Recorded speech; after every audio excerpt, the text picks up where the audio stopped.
Citizens, friends, welcome. Today I speak to you not just as your host for this explainer, but really in the spirit of a triumphant Roman senator looking back at our republic's absolute defining hour. We're going to explore a moment that completely rewrote the destiny of the Mediterranean. Okay, let's dive into this. I want you to imagine the sheer exhaustion of the world in the late 3rd century BC.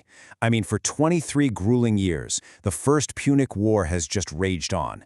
Over 2 decades of relentless, grinding struggle between the world's greatest powers, Rome and Carthage. It was a notoriously violent time, and by the year 241 BC, both of these titans had completely bled each other white. The whole world was basically holding its breath, just waiting to see which mighty empire would finally collapse from sheer exhaustion first. And that brings us to the ultimate question, right? How exactly does a bankrupt republic conquer the sea? Because make no mistake, by 241 BC, the Roman state treasury was completely and utterly empty. We were financially ruined. Carthage was financially ruined. Our previous efforts to build a great navy had been completely shattered, tragically destroyed by enemy action and, honestly, just catastrophic violent storms. We were pushed to the absolute brink. So how on earth do you achieve total victory when you literally have no money and no ships? Well, to understand that, we have to look at the endless Sicilian grind. See, for decades, Roman Carthage had been locked in this brutal deadlock over the island of Sicily. It was an absolute meat grinder. Neither side could strike a definitive knockout blow, and the war simply dragged on, draining the lifeblood out of both powers. Carthage was relying on their notorious warlord Hamilcar Barca, and they just dug into the mountains of Sicily, waging this dogged, incredibly frustrating guerrilla land campaign. They wanted to bleed us out in the hills. But the Roman Senate realized that continuing this land war was just futile. Total victory, the kind of victory that would secure our republic forever, it required a complete strategic shift. We had to completely abandon our comfort zone as a land power, and we had to become masters of the sea. Which brings us to a truly incredible moment, crowdsourcing a Roman fleet. So the state was completely bankrupt, and honestly, this is where my chest just swells with absolute civic pride. Because despite catastrophic losses and a completely empty treasury, the Roman Senate maintained an iron grip on its resolve. The state couldn't pay for a fleet, so the citizens actually stepped up, 200. In a completely unprecedented move of dedication, the elite citizens of Rome opened their private purses and literally crowdsourced a brand new fleet of 200 state-of-the-art quinqueremes. These were massive, multi-decked warships. We didn't wait around for some warlord to save us, we literally bought our own path to victory. And that leads right into our next phase, the floating grain trap. Now, what's really interesting about this slide is How completely complacent Carthage had become. While Rome was painstakingly building this sleek new navy from scratch, Carthage just assumed we were entirely defeated at sea. They thought we were no longer a maritime threat at all. So they repurposed many of their swift, deadly warships. They basically turned them into sluggish, floating supply carts. They loaded them down entirely with grain and supplies just to feed Hamilcar Barca's guerrilla army in the Sicilian mountains. I mean, think about that.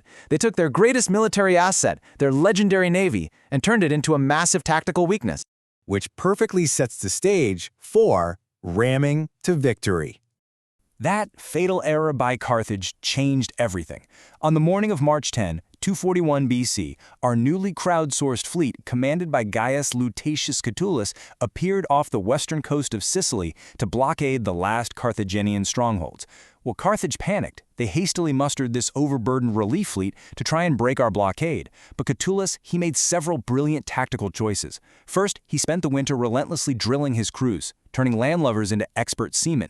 Second, on the day of the battle, he actually attacked directly into the wind. He forced the engagement immediately because he knew if Carthage reached Sicily, they'd unload their heavy grain, become swift again, and take on Hamilcar's veteran soldiers as marines. And finally, he completely abandoned the heavy corvus boarding bridges we used early in the war. Instead, he relied entirely on pure seamanship, speed, and devastating ramming tactics using his lighter, much superior vessels. And the result? It was an absolute slaughter. The heavy, unready Carthaginian supply ships simply couldn't maneuver. Our agile Roman fleet just smashed into their flanks, harvesting a tragic toll. Around 50 Carthaginian ships were sent straight to the bottom of the sea, and another 70 were captured. In one single titanic morning clash, Carthage's presence in the Mediterranean was completely annihilated. But the real damage came after the battle, with the economic collapse. The aftermath of the Aegates shifted the entire balance of global power overnight. Carthage lost their fleet, they had no money to build another one, and they were completely unable to resupply Hamilcar's army trapped in Sicily. Backed into a corner and entirely paralyzed, they had no choice but to desperately sue for peace. And let me tell you, Rome made them pay dearly. The Treaty of Lutatius levied a devastating war indemnity, 3,200 talents. That is an astronomical, crushing sum of money explicitly designed to completely break their ability to ever challenge the Republic again.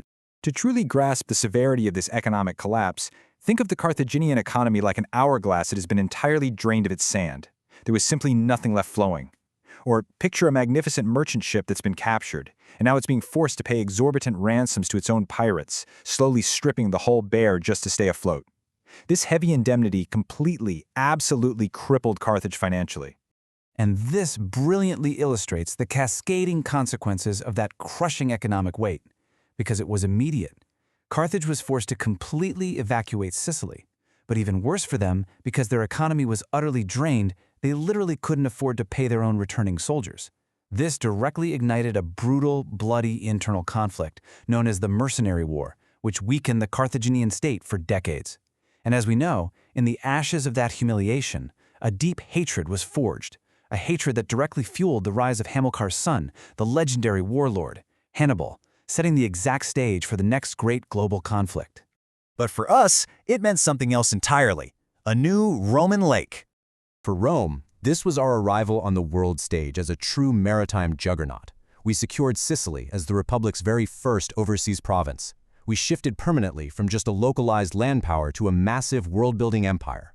As historians so perfectly note, Rome had established a naval dominance that would allow them to treat the Mediterranean as a Roman lake for centuries to come.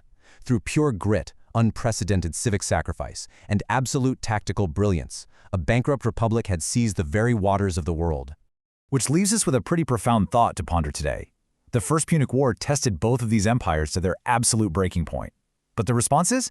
Well, those define their futures. So I ask you, when pushed to the very brink of exhaustion and bankruptcy, do you isolate your power and build a warlord, or do you unite your citizens and crowdsource an empire? Thank you so much for exploring this defining moment of history with me. Until next time, keep questioning the past.